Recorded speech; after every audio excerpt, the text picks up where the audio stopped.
Alright, so now we're going to order some integers. And so when you think of ordering integers, you just want to think of placing the numbers on a number line. So let's go ahead and put in our number line here.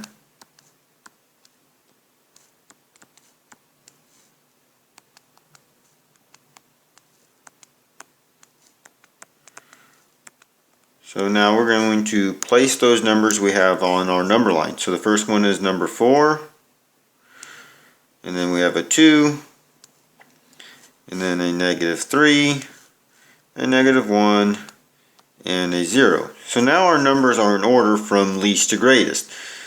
So if you're being asked to put these numbers in order from least to greatest, you would just write what numbers you have on that number line.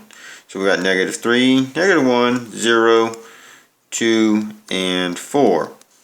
If you're asked to do it the opposite way, then you would just read it backwards. So it would be 4, 2, 0, -1, -3.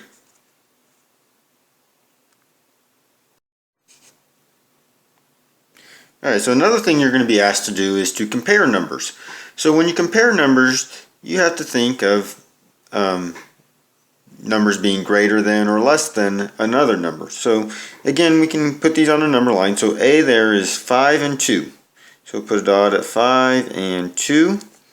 And you can see that 5 is to the right of 2, so that means it's greater than. So 5 is greater than 2.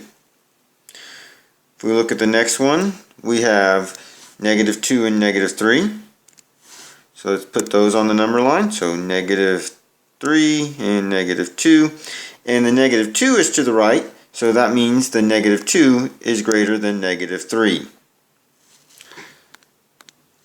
Alright, so next we have the numbers -4 and 2.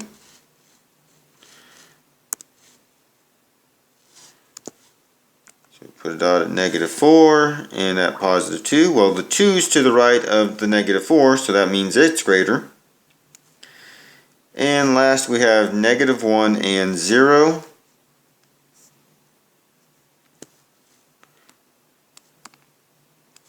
-1 and 0, and 0 is to the right, so that means 0 is greater than -1. So when you're looking at comparing numbers, you always want to think of what number is to the right of the other number. The other comparison you might see right now would be as if two numbers are equal. So if you had 4 and 4, those would be equal.